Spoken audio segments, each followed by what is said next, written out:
야, 너 전교 국민이 알아볼 거야. 느끼기 어렵게. 아, 기집애.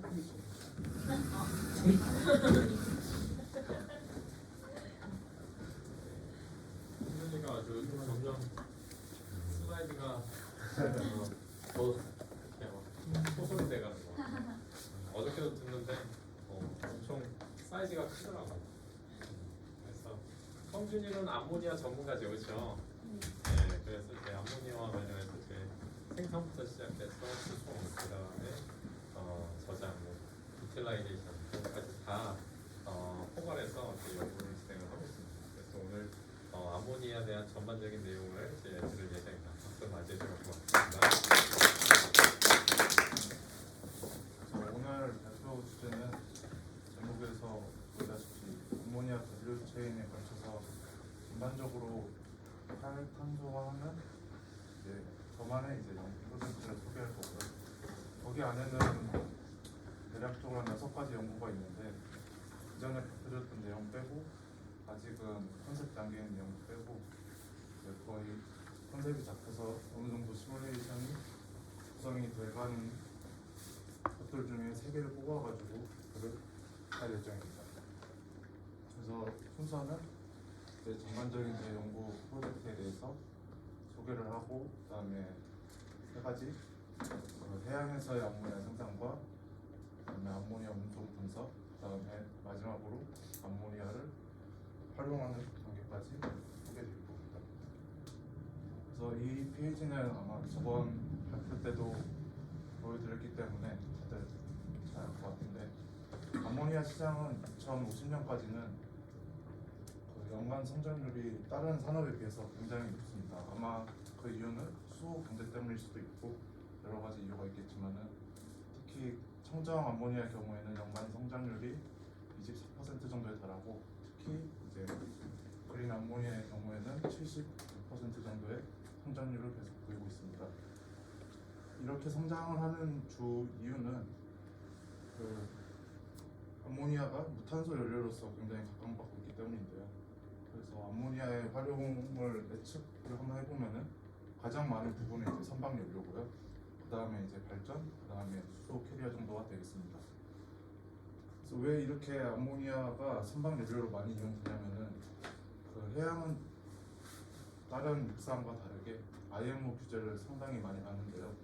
IMO에서 발표한 정책에 따르면은 2040년까지는 2050년까지는 최소 90%의 선박을 대체료로 사용하라고 정책을 잡고 있고요.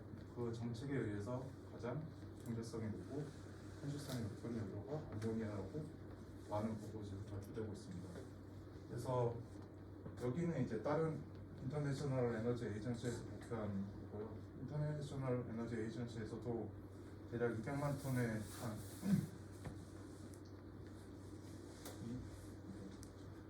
20억 톤의 암모니아가 이제 수요가 예정되고 있지만은 선박 쪽에서 주로 선박 메이저 회사인 미국 성급이나 다른 성급에서는 이렇게 IEA보다 5배 이상의 수요를 예측하고 있고 이 정도 되는 양이 암모니아가 수요가 예측되고 있습니다. 그래서 이거를 어떻게 하면은 이제 저희 연구실에서 할 수 있는 방법으로 할 수 있는가를 많이 고민을 했고 그래서 진행되게 된 게 이 프로젝트인데요. 저의 목표는 일단 친환경성과 그 다음에 경제성, 그 다음에 안정성을 모두 갖추는 것을 타겟으로 잡고 있습니다. 그래서 친환경성을 잡기 위해서는 이제 아무래도 기존의 하이드로카본을 사용하되 재생에너지도 많이 접합해가지고 사용하려고 하고 있고요. 그 다음에 아무래도 재생에너지 같은 걸 많이 사용하게 되면 경제성 같은 게 나빠지니까 새롭게 이제 학계에서 뜨고 있는 기술들을 많이 적용을 해서 경제성을 갖추려고 하고 있고요. 그 다음에 계속해서 이 공정 효율을 높이다 보면은 암모니아의 경우에는 대부분이 이제 원자재 가격에 의해서 좌지우지되기 때문에 공정의 효율을 높여서 원자재 소비율을 낮추면은 결국에는 천연가스 가격 변동성에서도 그만큼보다 적은 변동성을 가지고 있기 때문에 에너지 안정성이 좋아질 거라고 생각을 하고 있습니다. 그래서 제 프로젝트 리스트 밑줄 그은 거는 이전에 발표드렸던 거고요. 그 다음에 이렇게 사선으로 되어 있는 것들은 이제 제가 관심 가지고 있는 분야고, 요번에 발표드릴 거는 옵셔 암모니아 벙커링 플랫폼이랑 암모니아 트랜스포트 아날리시스, 그 다음에 암모니아 호소 석탄 발전입니다. 그래서 왜 이 삼각형을 제가 보여드리고 싶은 게 최근에 가장 각광받고 있는 중요성이 대두되고 있는 거는 그 안정성입니다. 다들 아시다시피 러시아 우크라이나 전쟁으로 인해서 굉장히 에너지 시장에서 변동성이 급격하게 늘어나가지고 많은 산업들이 적자를 보거나 아니면은 공급의 차질을 빚고 있고요. 이는 뭐 뉴스에서 보시다시피 한전에서 뭐 누적 적자가 얼마나 뭐 그런 걸 통해서도 알 수 있고, 이런 에너지 안정성 때문에 오히려 화석 연료를 많이 쓰고 투자를 하는 상황이 벌어지고 있습니다. 그리고 최근에 그 이전에는 거의 다 지속 가능성에 대해서만 중심적으로 잡다 보니까 경제성이 안 나오는 시장인데요. 실제로 그린 암모니아 같은 경우에는 일반적인 그린 암모니아 기술을 활용했을 때 블루 암모니아나 그냥 일반적인 그레이 암모니아보다 대략적으로 5배에서 3배에서 5배까지 높은 가격을 가지고 있습니다. 그래서 이런 이유 때문에 지속 가능성이 아무리 중요하다 하더라도 계속해서 기술 개발이 돼도 어쩔 수 없이 계속해서 석탄 혹은 천연가스로 실제로 아직까지도 활용을 하고 있고, 그 수요는 떨어지지 않고 있습니다. 그렇기 때문에 추가적으로 이제 경제성, 내가 감당 가능한가, 그 세 부분까지 합쳐서 연구를 진행하고 있고요.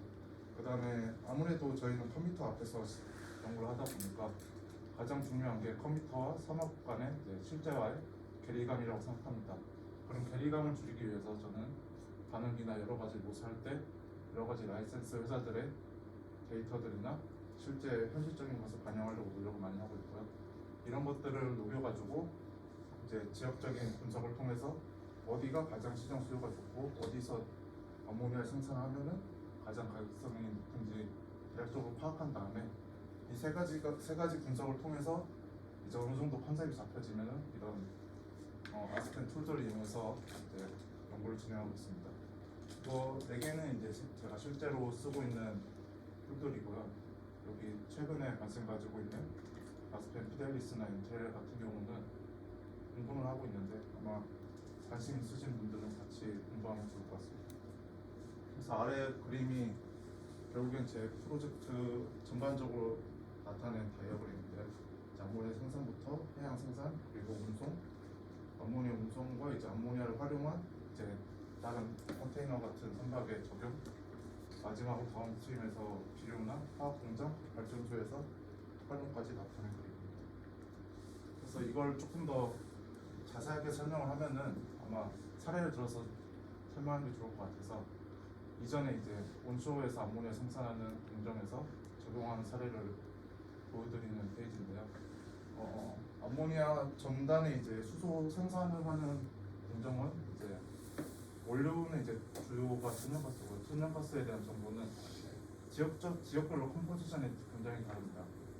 컴포지션이 다르면 이제 메타인 같은 경우는 뭐 컴포지션이 어떤 데는 70% 나오고 어떤 데는 90%까지 나오기 때문에 이는 현실적으로 같은 암모니아 생산함에 있어서 원료 가격이 달라지고 공정의 효율도 달라짐을 의미하기 때문에 이런 것을 현실적으로 반영하기 위해서 실제 메이저 오일 회사들의 그 천연가스 데이터들을 가지고 연구를 진행하고 있고요.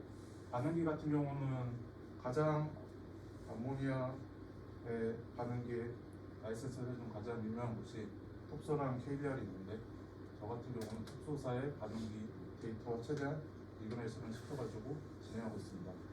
그 다음에 이런 신가스를 이제 CO2를 리무벌하는 유닛에서는 바스프가 아무래도 제일 유명하기 때문에 바스프사의 CCS 라이센스 데이터를 최대한 활용해서 진행하고 있고요. 마찬가지로 암모니아 합성 단계도 이제 톱소사의 데이터를 활용하고 있습니다. 그래서 이게 안정성에서 말씀드렸던 이제 천연가스 변동성에 대한 그래프인데, 보시다시피 굉장히 들쭉날쭉하죠.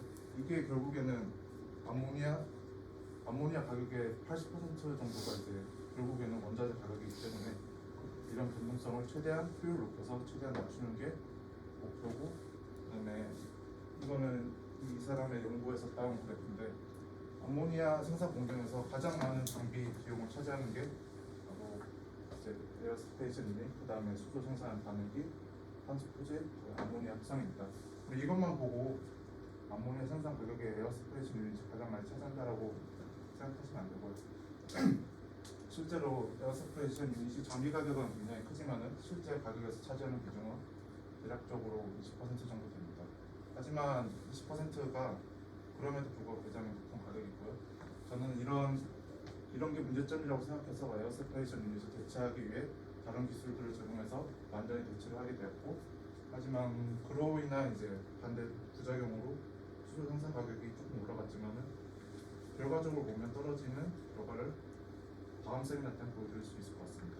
그 다음에 여러 가지 바스포사의 라이센스 기술을 단순히 모사한 게 아니라 거기서 제가 가지고 있는 여러 가지 기술들로 에너지 이피션시나 여러 가지 장비 코스트 비용을 낮춰가지고 여기도 최소화하려고 노력을 하고 있고, 암모니아 합성은 결국에는 순도 높은 고압의 수소와 고압의 질소로 합성한 거기 때문에 컴프레서 비용이 굉장히 많이 차지하게 됩니다. 그래서 고압 수소에 대한 생산 비용이나 그런 거를 낮춰가지고 이 세 가지 부분에서 미니마이즈를 해서 결과적으로는 기존 암모니아 공정보다 가격이 싼 내가 부담이 가능한 이제 공정을 개발을 하고 있고요. 지속 가능성도 역시 고려를 해야 되기 때문에 기존의 그레이 암모니아보다 최소 98% 이상의 카본 리듀스를 목표로 하고 있고 실제로 진행이 되고 있습니다. 그 다음에 아무래도 지속 가능성이다 보니까 탄소를 포집하는 과정에 멈춰서는 안 되고 이걸 어떻게 활용할 것인가에 대한 솔루션도 두 가지 정도 제공하고 있는데요. 아무래도 천연가스가 생산되는 지역은 천연가스나 주변에 여러 오일 필드가 있을 거기 때문에 거기에 바로 주입하는 EOR이라는 솔루션도 제공하고, EOR 하기 위해서 CO2 처리 과정도 이제 모사를 하고 있고, 두 번째로는 대부분의 암모니아가 현재는 비료로 합성되기 때문에 비료의 원료인 유리아 합성은 암모니아와 CO2의 합성으로 이루어집니다. 그렇기 때문에 유리아 합성이라는 솔루션도 제공을 하려고 하고 있습니다. 그래서 첫 번째로 소개드릴 연구는 이제 해양에서의 암모니아 생산인데, 그 해양에서 암모니아 생산을 소개하기 앞서서 이제 그 전 세계 4분의 1의 선박이 이제 말라카 해협이라는 곳에서 운항하게 되는데, 이 말라카 해협이 중요한 이유는 동북아시아에 들어오는 90%의 기름이 이 운송 경로를 통해서 들어오게 되고요. 그리고 이 시장은 대략 이 정도 되고, 아무래도 대부분의 선박이 항로를 이용하다 보니까 선박이 운용되기 위해서 필요한 기름을 대부분 싱가포르에서 받게 됩니다. 싱가포르에서 벙커유로 이제 차지하는 비율은 전 세계 벙커 비율에서 11%를 차지할 정도로 굉장히 높은 비율이고요. 제가 이러한 이유를 설명드리는 이유는 앞서 말씀드렸다시피 IMO에서는 2050년까지 90%의 선박에 대해서 대체연료를 사용할 것을 규제를 하고 있고요. 그렇기 때문에 결국에 이런 벙커 퓨얼 마켓이 암모니아 벙커 시장으로 바뀌게 될 것이다라고 저는 예측하고 있습니다. 저만 예측하는 게 아니라 싱가포르도 그 문제점에 대해서 잘 알고 있고, 그렇기 때문에 뭐 엑슨모빌 같은 메이저 오일 회사들이나 자체적으로 굉장히 많은 프로젝트를 진행하고 있습니다. 아마 이런 기사들뿐만 아니라 많은 기사들이 실제로 이루어지고 있고, 싱가포르는 특히 산유국이 아니기 때문에 직접적으로 암모니아를 생산하기 힘들고, 암모니아를 운송해 와서 자기네들이 벙커링을 하고 그런 암모니아를 가지고 싱가포르에 발전을 하는 계획을 계속 그리고 있습니다. 그 과정이 이 그림인데요. 이 그림에서 제가 생각하는 문제점은 운송거리, 그 다음에 암모니아 생산단, 발전 정도가 될 것 같습니다. 그래서 이러한 문제뿐만 아니라 이제 이거는 싱가포르 공과대학에서 발표한 연구인데요. 암모니아는 아무래도 폭발성에 대한 리스크는 굉장히 작지만은 유출이 됐을 경우 인체에 손상을 줄 수 있기 때문에 암모니아 유출에 대한 이제 연구들이 많이 이루어지고 있는데, 이게 항구에서 벙커링을 했을 때 만약에 유출이 된다면은 어느 정도까지 피해 방역이 되는가에 대한 연구입니다. 아무래도 항구에서 직접적으로 벙커링을 하다가 잘못돼서 유출이 됐을 경우에는 특히 싱가포르 같은 경우는 땅도 굉장히 작고 인구 밀집 지역이기 때문에 위험하다고 생각이 돼서 이런 부분에 대한 리스크를 최소화하기 위해서 계속해서 싱가포르에서 연구 중에 있고요. 제가 생각하는 솔루션은 그냥 싱가포르이 아니라 싱가포르 앞바다에서 이제 암모니아를 벙커링하자. 단순히 벙커링만 하는 게 아니라 싱가포르 앞바다, 더 넓게 말하면 말라카 해협의 특정 구역에서 암모니아를 생산해서 바로 주유를 할 수 있으면은 굉장히 많은 비용을 절약할 수 있다고 저는 생각하고 있습니다. 그래서 제가 생각한 지역은 싱가포르보다 살짝 위쪽인 말레이시아 서쪽 해상인데요.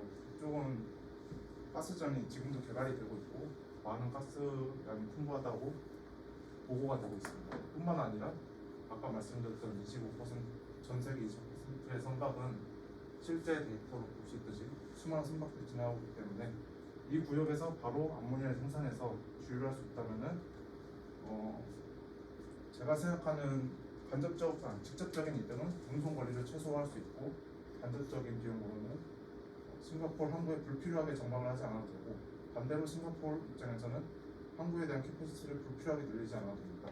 그 다음에 유출에 대한 리스크도 줄일 수 있고 그 다음에 선박 개조에 대한 비용도 줄일 수 있는데 왜 선박 개조에 대한 비용이 크냐면은 기존의 선박들은 아무래도 디젤이나 중유 같은 걸 이용해서 추진을 하고 있는데 그거에 비해서 에너지 밀도가 암모니아 상대적으로 낮기 때문에 연료 탱크 공간을 최소 1.7배 이상으로 늘려야 됩니다.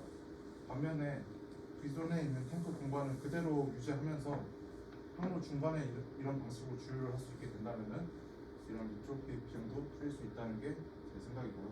다만 단점으로는 아무래도 해상 플랫폼 위에서 암모니아 생산이 이루어지다 보니까 공간적인 문제도 있고 규제적인 문제도 있고 가장 큰 문제는 이제 비용에 대한 문제입니다. 그래서 그게 제가 생각하는 컨셉인데요. 먼저 천연가스를 시출을 해서 가스 트리트먼트를 한 다음에 그다음에 새로운 기술들을 제공해서 수소와 순도 수소 질소들을 생산하고 그걸 가지고 암모니아 합성을 해서 이제 벙커링을 하고 남은 CO2는 이제 바로 다시 리월로 집어넣는 계획입니다. 그다음에 이렇게 제가 이전 발표에서 발표를 했던 오르셔와 오프셔에서 암모니아 생산이 이루어진다면은 두 번째로 진행돼야 될 것은 이런 생산된 암모니아를 가지고 운송하는 게 중요하다고 생각이 됩니다. 기존의 암모니아 시장은 아무래도 연료로 활용되기보다는 기료로 활용되었기 때문에 대부분은 육상에서 운송이 되었지만은 앞으로 예측에 의하면 2050년에는 지금 육상에서 운송되는 것보다 훨씬 더 많은 양, 지금 해상에서 운송되는 양보다 대략 15배 이상의 해상 운송량이 예측되고 있고요.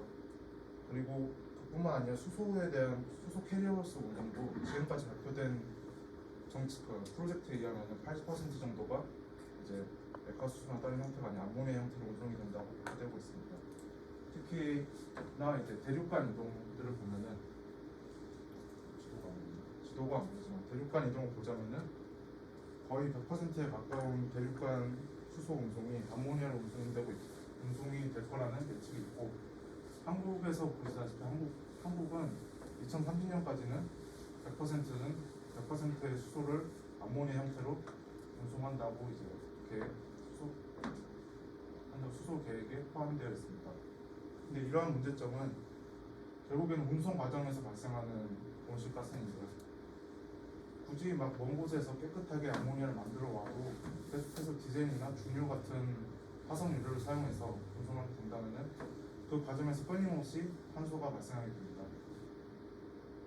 IMO도 그렇고 최근에 EU는 이런 과정에서 운송 과정에서 발생되는 특히 EU 해역 밖에서 발생되는 탄소에 대해서도 강력하게 규제를 하고 있기 때문에 이런 것들이 이제 문제가 된다고 저는 생각하고 있고요. 그래서 이런 것을 해결하기 위해서 기본적으로 암모니아와 순수 암모니아만을 이용해서 무탄소 배출 추진 시스템이 필요하다고 생각하고 두 번째로는 어떻게 하면 그 최선의 선택지를 볼 수 있을까를 이제 제공해 주는 게 이제 저의 연구 목표고 다이어그램을 보면은 저는 일단 이전의 연구에서는 호주랑 미국이랑 카타르에서 암모니아를 생산한다고 연구를 하고 있습니다. 두 번째는 이제 말레이시아에서 하고 있는데 이 생산 지점을 각각 포인트로 잡아가지고 어떤 운송 거리가 결국 한국에 왔을 때 가장 싸고 환경적인 거를 이제 분석하는 게 이번 연구입니다. 그래서 가장 흔하게 접할 수 있는 게 앞으로 내년만 되면은 이제 현대중공업이나 그다음에 바슬라에서 암모니아 엔진 상용화하려고 하고 있고요. 실증도 거의 완벽하게 이루어지고 있다고 듣고 있습니다. 저는. 그래서 이런 암모니아 엔진의 효율은 기존 엔진과 비슷하게 50% 정도의 효율을 가진다고 알려져 있습니다. 그다음에 두 번째는 이제 제가 이전에 연구를 했었던 고체 산화물 연료 전지와 내연기관의 통합으로 운영되는 추진 시스템인데요. 이전 제 연구에 의하면 62%의 효율을 보이고 있지만은 아무래도 연료 전지를 활용하기 때문에 기존의 엔진보다는 세기가 비싸다는 단점이 있습니다. 그리고 이 두 가지 추진 시스템을 가지고 어떤 것이 운송 비용이 가장 싼지를 비교하게 될 것인데요. 그것을 분석하는 과정은 이전 연구와 동일하게 실제 선박에 대한 데이터를 확보를 하고 이것을 다시 암모니아를 얼마나 실 수 있을 것인지 그리고 암모니아 연료를 얼마나 사용할 것인지 분석을 하기 위해서 실제 운전 데이터들을 연간 운전 데이터들을 쪼개가지고 세 가지 운전 모드로 나눠서 최종적으로 1년간의 연간 연료 소비율을 추정하는 것이 이제 목표입니다. 그래서 환경성 같은 경우는 암모니아를 100% 활용하게 되면은 나오게 되는 게 녹수밖에 없는데 녹수의 경우에는 일반적인 내연기관과 연료전지에서도 충분히 해결이 가능한 솔루션이고 특히 아무래도 연소 온도가 낮고 그러다 보니까 그 녹수 자체가 쉽게 나오진 않습니다. 다만 내연기관에서는 녹수가 많이 발생될 것이라고 우려는 되지만 녹수를 제거하는 기술은 크게 어렵지 않고 일단 굉장히 미량이기 때문에 GHG로 실제 계산해 보면은 영향소가 크지 않아서 LCA 같은 경우는 포함하지 않았습니다. 그 다음에 이제 암모니아를 생산하고 운송까지 했으면은 결국 활용을 해야 되는데 어느 곳에서 가장 활용이 많이 될 것인가 육상에서는 저를 생각했을 때는 저는 이제 석탄 발전과 암모니아의 홍수라고 생각이 되는데 실제로 석탄 발전은 2022년에 커리어 하이를 찍었습니다. 계속해서 석탄 발전을 줄인다고 하고 재생에너지를 아무리 늘린다고 해도 석탄 발전은 아직까지 전 세계에서 가장 많이 사용되는 발전원이고요. 실제로 이게 신설되는 석탄 발전소 양이고 폐쇄되는 석탄 발전소인데 실제로 계속해서 순 증가를 하고 있습니다. 이러한 석탄 발전은 전 세계 발전원의 35.6%를 차지하는데 35.6%를 차지함의 반면에 전 세계 발전 시장에서 76%의 탄소를 배출하게 됩니다. 그래서 이런 것들을 해결하기 위해서 특히 한국과 일본에서는 암모니아와 석탄의 홍수를 계획하고 있는데요. 그 이유는 석탄하고 암모니아 특성은 굉장히 비슷하기 때문에 일정 비율까지 홍수에서는 어떠한 개조가 없이도 원활하게 운전이 됨을 이미 한국에서도 실증했고 일본에서도 실증했습니다. 그래서 한국에서의 계획은 2030년까지 20% 홍수를 상용화하는 게 목표고요. 그리고 실제 한국의 43개의 석탄 발전소 중에서 24개의 석탄 발전소를 암모니아 홍수로 운영하겠다고 발표를 했습니다. 그래서 예측되는 양은 300만 톤에서 2050년까지는 1000만 톤까지 암모니아를 이용한 발전을 한다고 발표를 했고요. 일본에서는 이미 실험이 계획되어 있고 특히 일본은 1000메가와트의 실제 석탄 발전소에서 실험을 하고 있습니다. 그 때문에 일본의 경우에는 2028년까지 50%의 홍수 실증을 마치고 2040년에는 100% 전소를 한 다음에 2050년까지 이제 3천만 톤 가량의 암모니아를 이용해서 발전하겠다고 발표하고 있습니다. 하지만 이런 홍수 과정에서는 문제점이 존재하는데 특정 비율, 이 그래프를 보시면 알겠지만은 탄소가 계속해서 홍수 비율에 맞춰서 감소하다가 특정 비율에선 감소하는 것을 볼 수 있는데 아무리 특성이 비슷해도 암모니아는 결국에는 석탄보다는 같은 이별량을 주기 위해서 더 많은 연료를 주입해야 되기 때문에 비효율적인 고환이 발생하게 됩니다. 여기 그래프에서는 안 나타나 있지만은 녹수 에미션 같은 경우에는 15% 부근까지는 기존의 석탄 발전보다 더 낮은 배출량을 보여지고 있지만은 그 위로 올라갈수록 암모니아 비율이 늘어나니까 녹소 발생률도 증가를 하고 있고요. 그러다 보니까 아무래도 비싼 암모니아를 계속해서 주입하다 보니까 상대적으로 석탄보다 비싸서 발전 양당 가격도 비싸게 되고요. 네, 보일러 이피션시도 유별량이 자꾸 적어지니까 낮아지게 되고 결국에는 20% 이상의 홍수 비율에서는 보일러를 다시 만들어야 되기 때문에 이러한 비용도 추가적으로 발생하게 됩니다. 그래서 제가 생각하는 솔루션은 가장 효율적인 구간 15%에서 20% 사이에서 탄소 포집을 해서 그 70%, 80% 이상의 홍수 비율과 같은 효과를 보이는 게 제 생각이 보이게 가능하다는 게 제 생각이고요. 이를 위해서 저는 이제 단순히 암모니아 혼소 기술과 더불어서 혼합 솔벤트, 그 다음에 세미린 솔루션 같은 여러 가지 기술을 통해서 효율을 줄여서 기존에 있는 석탄 발전소랑도 비교를 해보고, 그 다음에 신재생 에너지랑도 비교를 해보고, 그래서 경제성을 평가하는 게 이제 세 번째 연구입니다.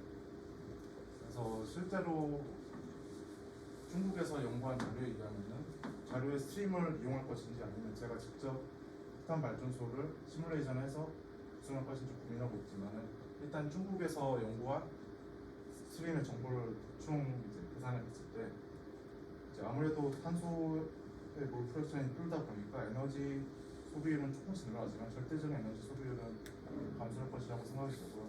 이제 두 번째로는 활용할 때 더 효율을 높일 수 있다고 생각되는 점이 결국에는 액화 형태로 암모니아를 갖고 오게 되니까 이를 석탄 발전소에서 포집한 탄소를 이제 액화하는 데 용량을 활용하면 효율이 증대될 수 있을 것 같아서 이런 연구도 진행하려고 합니다. 실제로 탄소 같은 경우는 액화를 하는데 아모니아를 냉면을 활용하고 있기 때문에 기술적으로 어려움은 없다고 생각이 들고요. 그래서 아마 근데 냉열 자체가 한정적이고 탄소 발생량 자체도 많기 때문에 완전 액화는 힘들고 수소 액화를 예로 들자면 아마 LNG나 질소를 이용한 프리쿨링과 비슷한 형태로 진행이 될 것 같습니다. 그 다음에 마지막으로는 이제 결국에는 일본도 그렇고 한국도 그렇고 100% 암모니아를 소비해서 발전을 하기를 원하고 있는데요.